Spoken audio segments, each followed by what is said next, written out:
Hello out there and welcome to Public Conscience.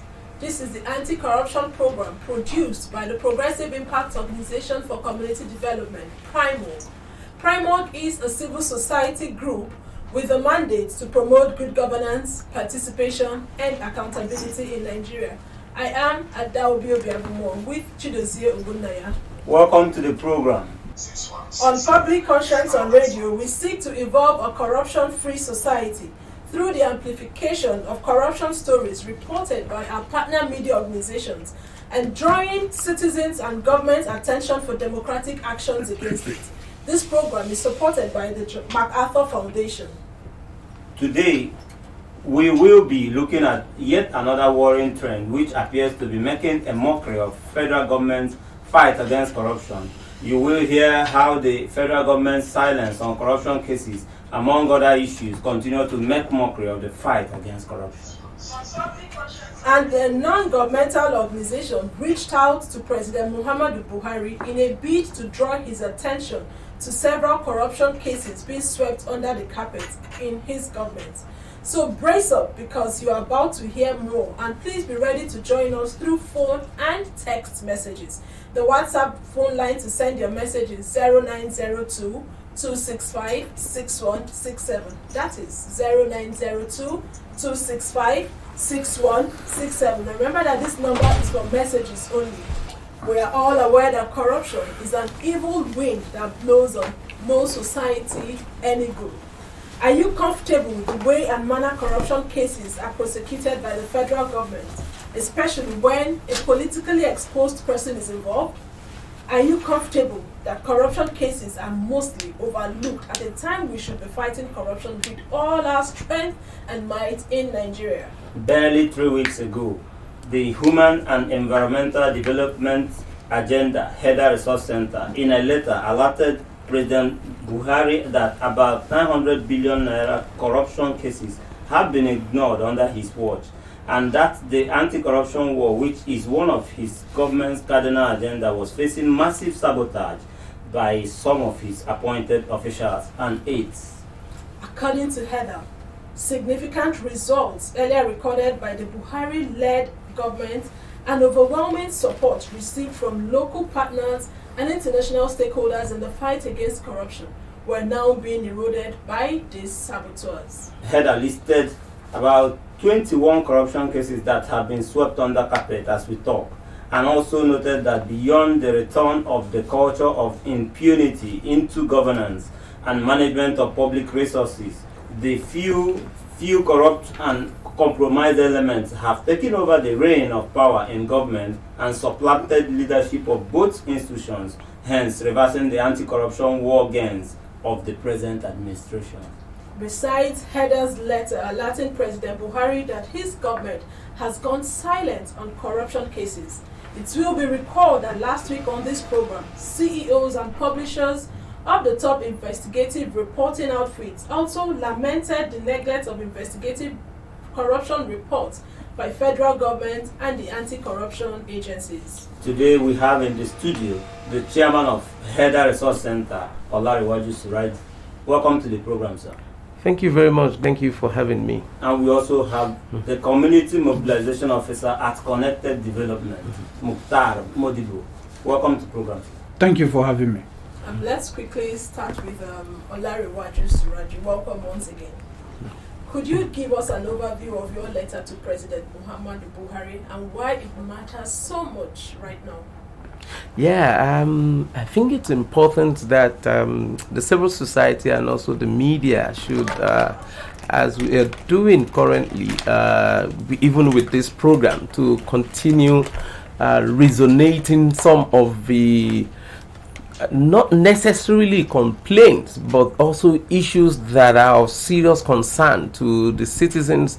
Now it is gone beyond just the citizens locally. It's an international issue, especially with the cases of corruption. So if you look at what is just happened yesterday, for instance, with the plan to return about 4.2 million pounds to Nigeria, which are monies that were recovered from the former Delta State governor, the convicted Mr. James Buhari. I mean, these are the kind of things that we think shouldn't really happen again from this country. As much as we want to celebrate, the fact that we have monies coming back, but we still actually are saddened that the money should actually have left the country in the first place at all. So for citizens and civil society, we're concerned.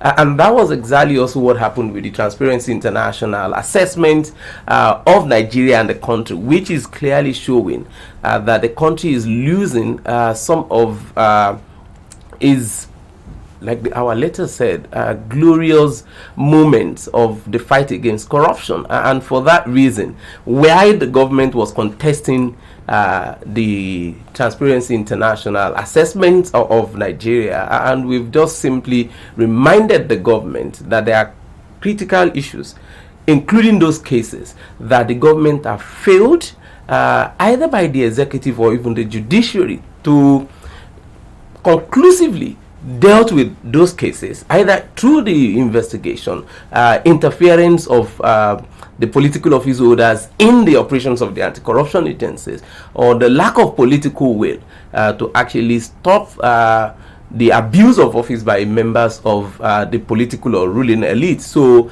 this is exactly why the letter was sent to the president as a reminder and also a reawakening call for the government and also the president to put back on track the anti-corruption effort of the government. Talking about your letter, let's get into the letter properly. In your letter, you highlighted about 21 corruption issues. It's not all about cases there, which have been shabbily handled or ignored under this administration. Share with us some of the cases that really got you worried.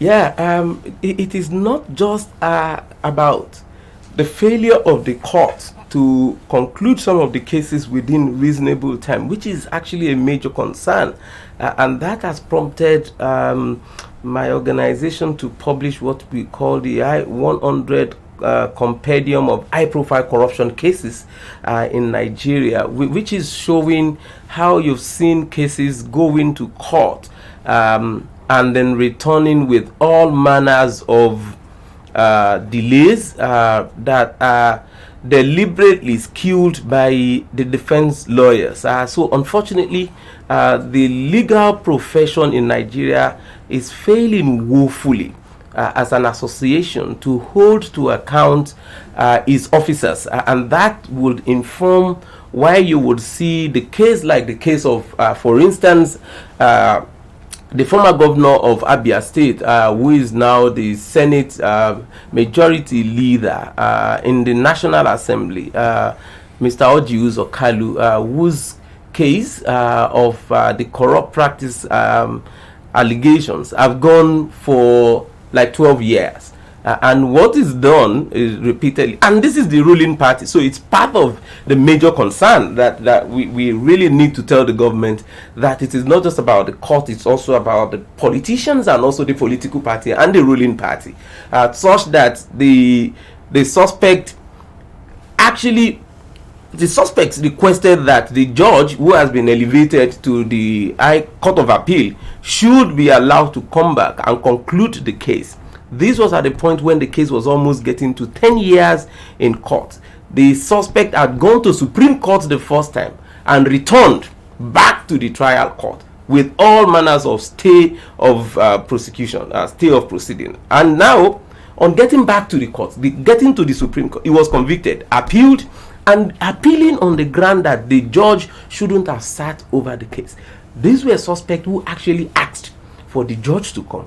The judge came. Maybe they thought that the judge would be either coerced, influenced, intimidated to have given a favorable judgment. But they got unfavorable judgment. They got to appeal against the returning of the judge to deliver judgment on the case. So aside from this case that you talked about, Which other case? No, there are several. So, I mean, if you look at the Special Presidential Panel on the Recovery of Public Property, interestingly, that panel also had worked on about 29 cases, and those are high-profile, high-level cases involving billions of naira.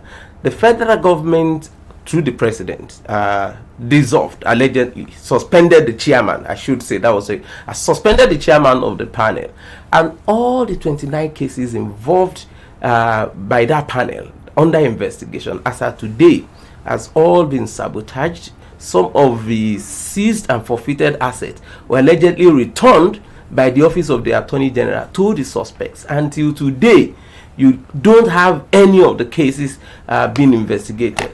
We have the cases that are also dealing with the judiciary, and that is also very important for us. Many of the judges that were earlier arrested by the DSS and eventually being prosecuted for some of the abuse of their oath of office, and also at the same time miscarriage of justice, we're actually finding their way back to the office of very prominent interest and also relevancies. Justice Yunusa, who has been recommended since 2017, who has been recommended for what the NJC usually will call retirement, and retirement is actually the major form of indictment. Once the NJC finds a judge guilty of an offense, he or she is then recommended for retirement.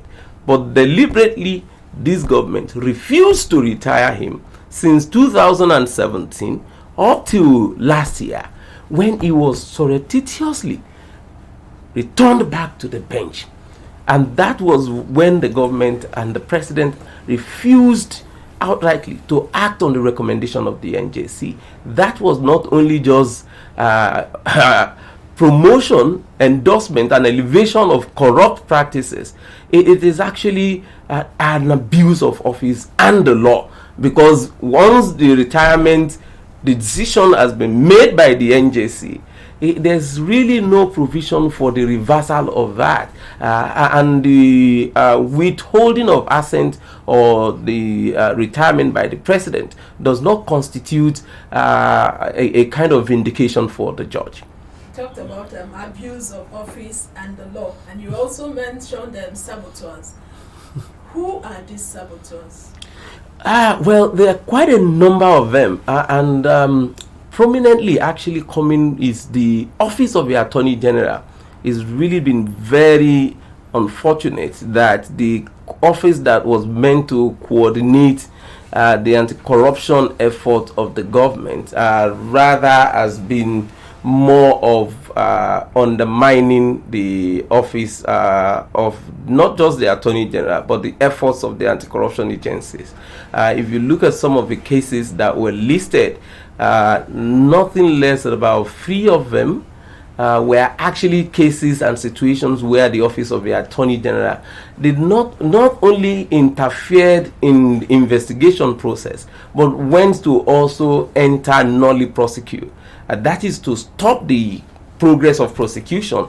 You go and look at the case of Danjuma Goje, the former governor, who has been under investigation for several years and also prosecution by the EFCC.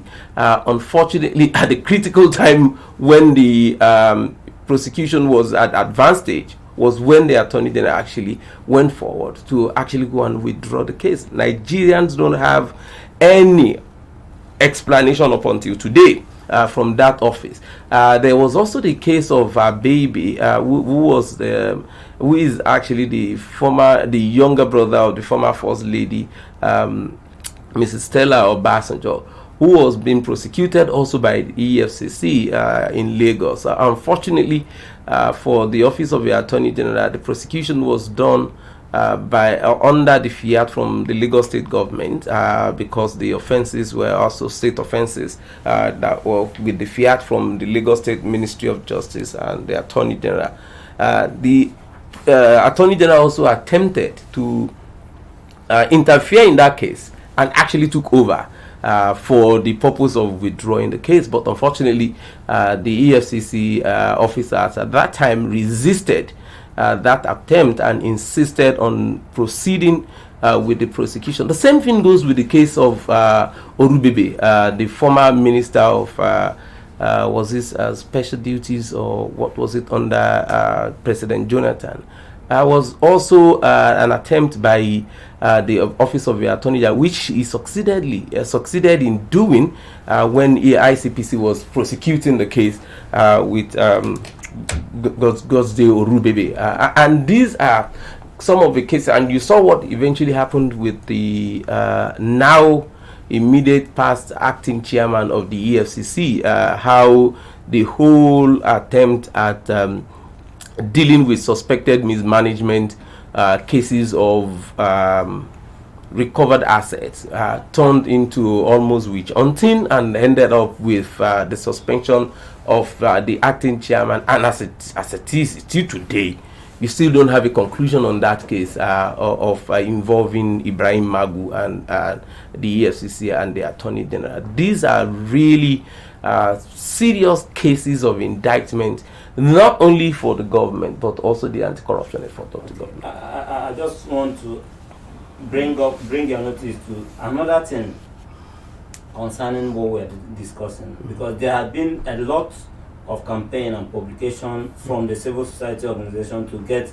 President Muhammadu Buhari to act on these reports. What do you think is impeding our president from taking the expected action on these corruption cases and reports? Well, unfortunately, because I'm not actually, I've been wondering, and it's extremely difficult for me to just jump into conclusion on what would be responsible for this sudden loss of steam on a government that started on a very good pedestal and also had all the goodwill that any government could have enjoyed in any part of the world, when it started in 2015 and was recording not just local accolades, but it's same thing with international one that has just resulted in about 3 or 4 return of recovered assets from several countries and jurisdictions. But suddenly you just saw the steam going down, and almost now not just going down, there's like a reversal of some of those gains. I think it is either the president is completely weak now to do what has been the basis of most of his positive rating. It is also not impossible that the president is been captured by some other forces that are ultimate beneficiaries of corrupt situation and practices and not genuinely committed to the fight against corruption. Or we can say that the president is also not being sincere.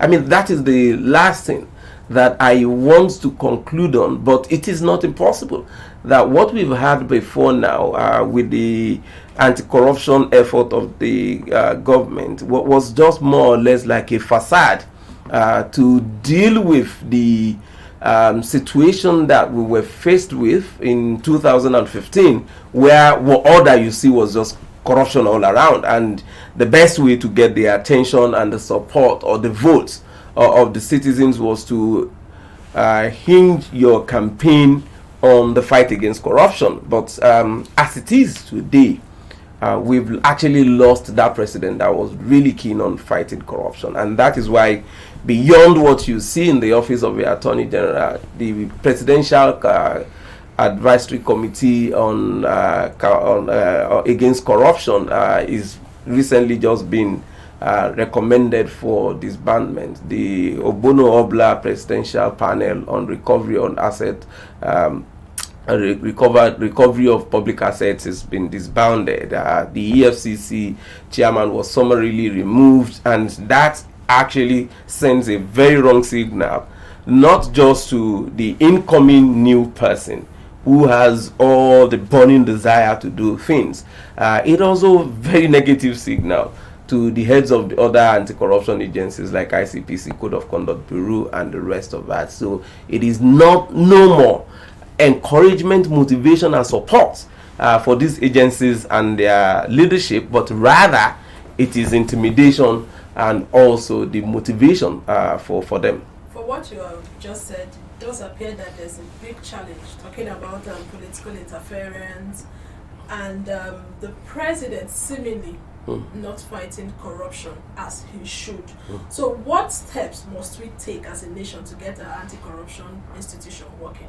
Because we know you have other pressing issues. In 1 minute, just to wrap up. No, that's fine. I think it is very crucial for citizens and also the media and civil society in all over the world. It is not the government in office usually that will fight an effective and successful corrupt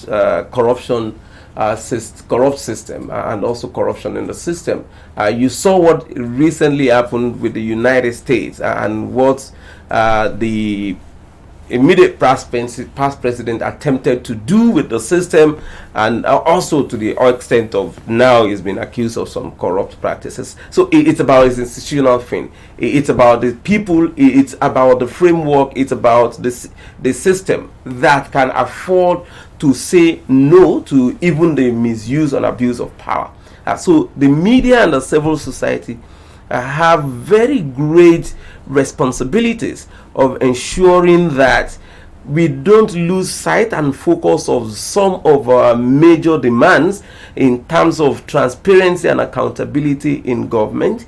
We don't also allow for any form of rooms for the politically exposed persons to abuse their offices and privileges. We must network with ourselves to ensure that we feed the public with correct and adequate information on what is happening within the polity.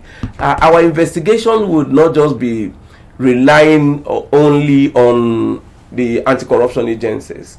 We can do our own independent civil society media investigation on cases that we think are bordering on corrupt practices and ensure that we stick to them until we have delivery of our expectations by those in office. All right. The issue of fight against corruption is a serious fight, and we must get this hydra-headed monster out of our system. But many thanks for joining us this morning. We also have Mukhtar Modibo, the Community Mobilization Officer at Connected Development, still in the studio.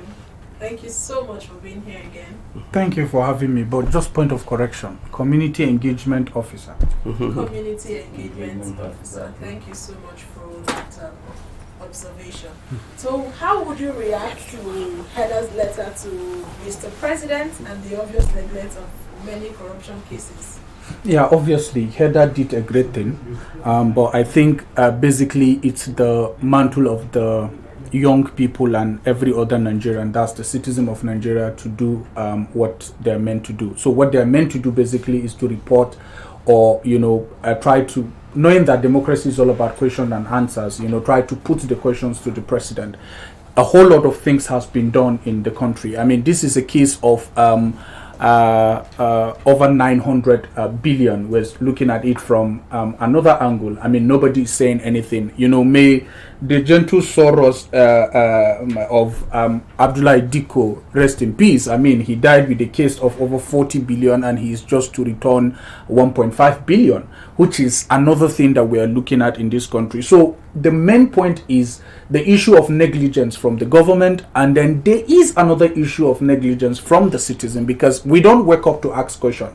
It's not, I mean, we have, last time I checked, we have over 900,000 registered civil society organizations in the country, but all of them cannot come out and act on one case. So if all the citizens are coming, the radio stations, the social media that we have as young people, and everybody is coming out to act upon this, ask question around this, these cases might not be abundant. There are a whole lot of cases on just the letter of header to the president. There is a case of Desania Listen Madoke that has been a minister of petroleum during the last administration, and then the cases goes to group managing directors of 2 banks, from First Bank to Fidelity Bank. Those cases are still in court and nobody is talking about it. If not today, Hader decide to say we're sending later to the president, is a case that nobody is not in the public domain. So the point is, what we need to do as civil society organization, which you guys are doing at Primorc, is amplify those cases. Let's put it out to the public so that the public will be aware of it and then act upon it. Because if the public come out to really ask question around it, the government will now act upon the issue of not being negligent on the cases. For me, I would say kudos to Heather and every other person that is doing something around amplifying the cases and then trying to remind the people in government to really do their job.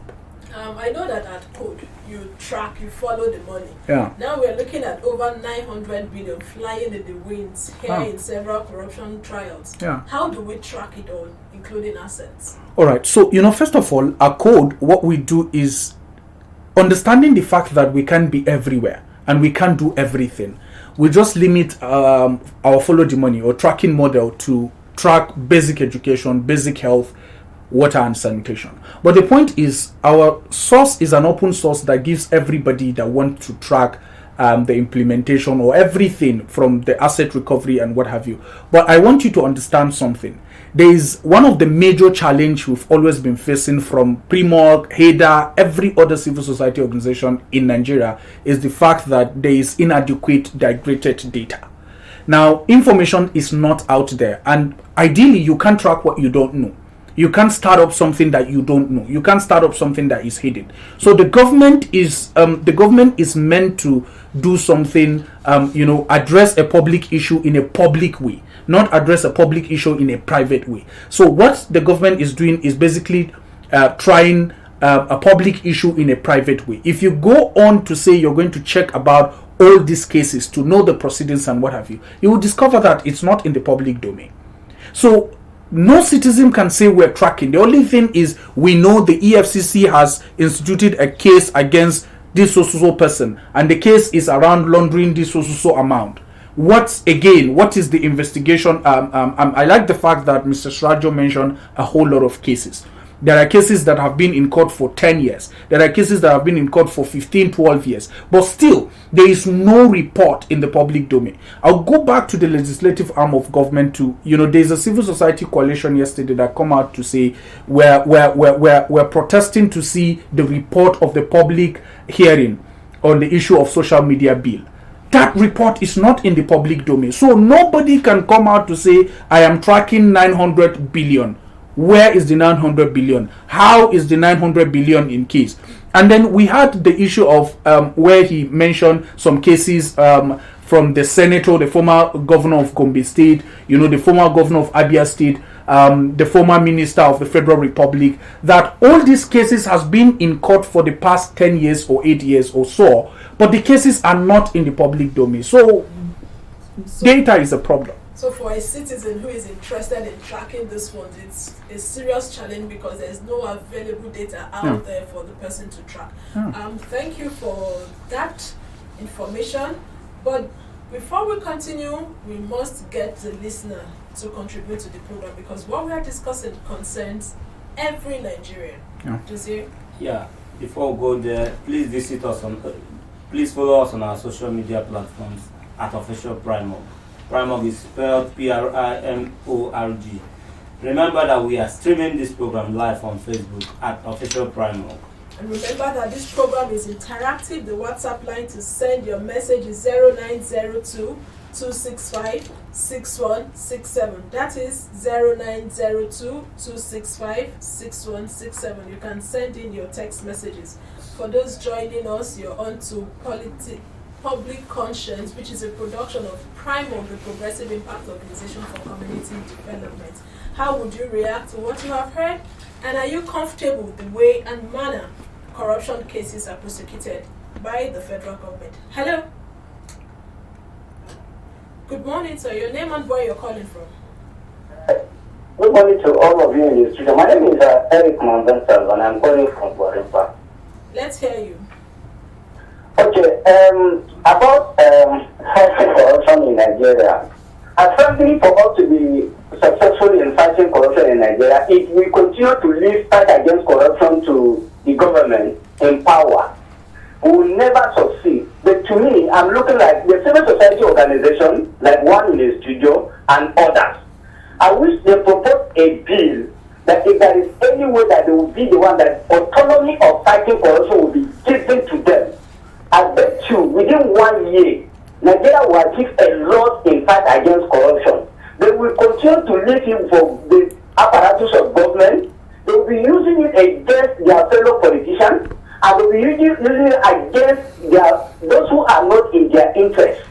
So I'm looking like the civil society organization to stand firm on their feet, to look for a way out, to be the one to drive the fight against corruption, so that we can achieve a lot in Nigeria, because the corruption has ridiculed us in this country that we are at a standstill because of corruption. Nothing is moving. So that should be the way out. Thank you.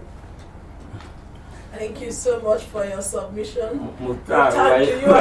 Yeah. So the truth part of the point is, civil society organizations are just in lesser numbers, but citizens are in what are the people in the country. Without the citizen, active the government. Yeah. So I don't want to talk about active citizenship now. I want to say everybody is meant to be an active citizen. So for him to really think around this, if every citizen will come out to ask government question, I bet you this whole thing will talk. The aftermath of NSAS, we're still seeing the aftermath of NSAS, where young people come out to say that we don't want a particular sect in the police. And then what happened? The government have to listen to the citizen, because the whole point is we vote for these people in government to be in power.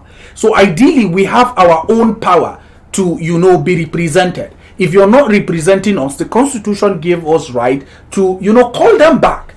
You understand? So but the point is, we're not utilizing our own power. So saying civil society organizations should be the ones fighting corruption, yes, he is entitled to his own opinion, but I will say citizens should be in the forefront of fighting corruption, while civil society organization will give the processes that is being practiced all over the world, and the government will give a level playing ground for every citizen to be part of the whole point. Because if you look at what we're operating, government is ideal to just make a level playing ground for everything to thrive, irrespective of business, citizenship and everything. So if the government don't give that, today we're fighting insecurity, we're fighting poverty, we're fighting corruption. It's just much on every citizen. So to get a citizen to say, I will ask question on this, is another problem. So the whole thing is we have to be going back to government. But if we don't go back to them, we can't. Let's look at another factor, Mukhtar, and it's the culture of impunity into governance. Yeah. You are aware of that. The culture of impunity into governance and management of public resources is on the increase. Why should we be worried about this development as a nation? And do you think our approach to the fight against corruption can guarantee our desired results? So the thing is, our approach cannot guarantee any desired approach. And this is my explanation. I mean, we have a government that we don't ask reasons of why the government is doing. Now, if you go back to the budget we've been running for the past 7 to 8 years, we've been running on a budget of, servicing our debt.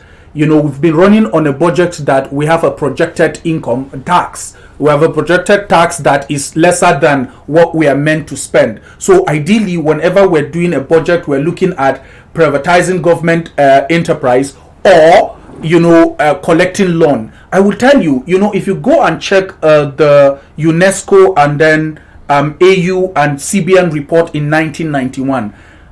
In 1991, from 1991 to 2021, Nigeria had over 600 enterprise. That is companies that is solely the government is the sole owners of that company. But as it is today, we have less than 33. And some of them are up for sale, you know. Planning to sell more. Thank you. So we have been running on a budget of privatizing government enterprise and then collecting loan, and mostly half of some percentage of our budget goes to, you know, servicing our debt. That is not paying the debt, but servicing it, you know. And if you see some other issues, so just go back and look at why citizens are not asking questions. That is why in some government enterprise, the highest thing that is collecting the highest part of our budget has to do with you know, government paying salaries. You understand? Recurrent. Thank you. That is, you know, a governance and what have you. If you go to Enugu State, I'll give you an example with Enugu. Enugu is running a multi-year budget that is from 2019 to 2021, but 0.19% of that budget is allocated to young people. That is youth. Around 40% of the budget is allocated to road infrastructure.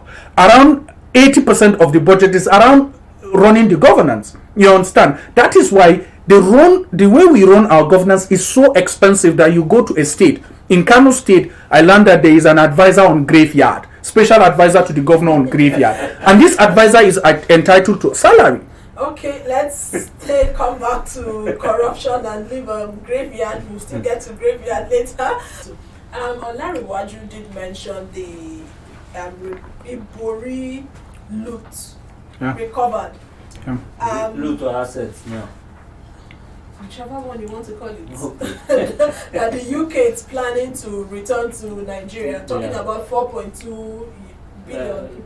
So now this recovered Buhari money, the Abacha fund, has code been tracking these monies, and because there are allegations that these monies are going to be relooted, or some of them are being relooted. I don't know if code has been tracking to know if these monies are relooted or if they are used for what the government said they would be used for judiciously. All right. So first of all, I will still repeat myself. Like I said earlier, code has not been in. We've been fighting corruption, but our corruption in the country has been enormous that you cannot fight it all. You just have to look for one place and stick yourself in. So what we have been doing is to empower marginalized communities. And in empowering marginalized communities, we're looking at something that is so dear close to them. Something that we can just say this is what. So that's why we said we've been looking at tracking basic education, basic health, water and sanitation. So today, we're just in partnership with other civil society organizations to say, we track this, we track the infrastructural development of this particular thing. If this thing has moved from tracking to another thing, we know we have a partnership with SERAP. SERAP jobs is to mostly go to court, you know, and then we have partnership with PTCIJ who investigate further for issues. We have partnership with Premium Times and HEDA and other people. So we are not really tracking anything that has to do with recovered asset, but it's something we have to talk about as individuals, as you and I, removing code, removing Primark and removing everything. This is something we had to talk about. You know, the Abacha loot that was looted in years over has been relooted. There is a case of that money being relooted again. But the point is, you know, when the citizen are not actively engaging government, all these things will barely happen. So the point is, you know, it's just left for us to think around how can we engage the government. Insecurity has been a major issue, and like he rightly mentioned around issues of impunity in governance and what have you, this is what we've been fighting. So I think we need to just be removing the issues of civil society organizations. They are doing their own part. Let citizens come together and let's fight this fight together, and then we'll be seeing impact small, not big, because it's the corruption has been in years and in ages. So we can be seeing small impact. Thank you. Talking about citizens being involved in the fight against corruption. 090-30,899, 080-998-770, and 0809-40,072. The fight against corruption is not all about civil society. Media is involved. You as a citizen, you are also involved in this fight against corruption. And Adobe, if we look critically at the returned Abacha loot and other loot that we've gotten since 2015, Mukhtar, can we say we are getting value? So the first point is, yes, to some extent we're getting value, and this is the value. Now, the first Abacha loot, the federal government said they are going to use it for special intervention. That is the trader money, the conditional cash transfers, and what have you. But the point is, did the federal government give the citizen or civil society organization data to be able to understand whether that money is really being utilized in that form of way that the federal government said they are going to? We've been watching on TV, people giving cash 20,000, 10,000 or so. But the point is, you can't track cash. But if everybody is being, is asked to, thank you, that is another method of us. I can remember very well that Serap demanded that we should have the list of people who benefited from the. What does it make of our utilization of the money returned? So that is another issue of call of data. Without data, like I said, without data you can't track all this. So we cannot track cash, because cash is something that you don't know who was given and how he was given, how much was he given, because you're not there, I was not there, and then there's no way we can track. Are you saying the government's pattern is making accountability an issue? Yes, I will say it categorically clear that making an issue transparent is, this is 21st century. Today, if I said I'm going to give you money, I need some seconds to just transfer the money to you. And that money can be tracked from now till eternity. It will show that I have sent you that money. But if I give you cash, even if I snap you, there is another thing that we call photo shoot. A Photoshop or something that you can be draw and then brought all the things merged to. So the point is, why can't we have a tracking mechanism? This is 21st century, and then let's act in the 21st century system of governance. Let's have everything in place. Let's address public issue in a public way, so that citizens can now act upon by asking further questions if they need further clarification. Our time is almost up, but before we leave, you talked about tracking. Government should make public issues public. Yeah. In 1 minute, what would be your advice to President Buhari in the fight against corruption? The first thing I will say is political priority is key.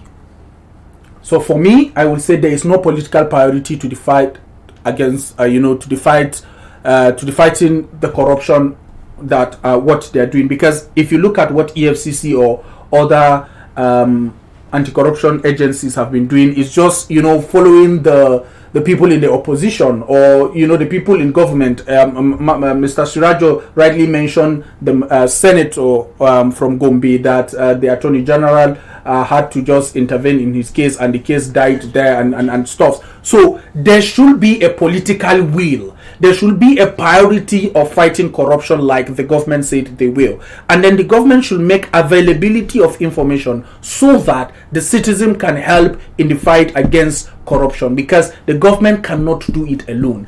If the citizens are not really doing it, when there was political priority, when the government during the former Minister of Finance, they brought issues of whistleblowing and what have you, you could see the policies were really going well. People are coming out to, blow whistle, blow the whole thing. But the point is now, if you blow any whistle, you're not secured. So you'll be thinking about your security. You'll be thinking about whether you trust government or not.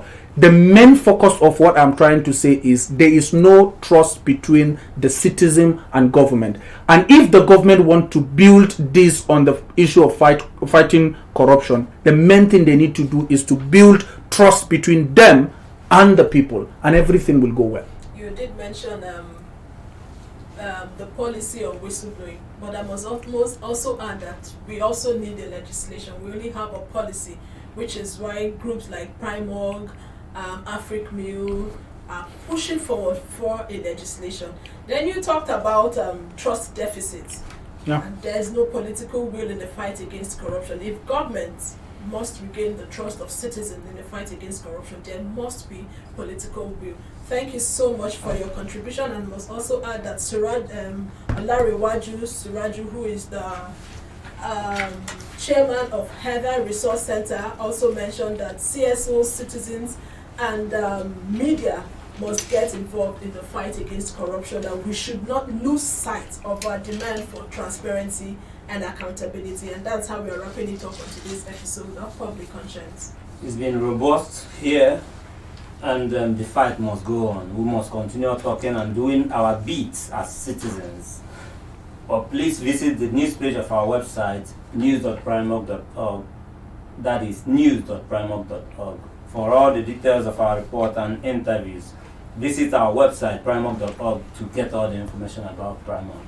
And you can watch our videos on Primorg TV, our YouTube channel. Please subscribe to get reminders when we have new posts.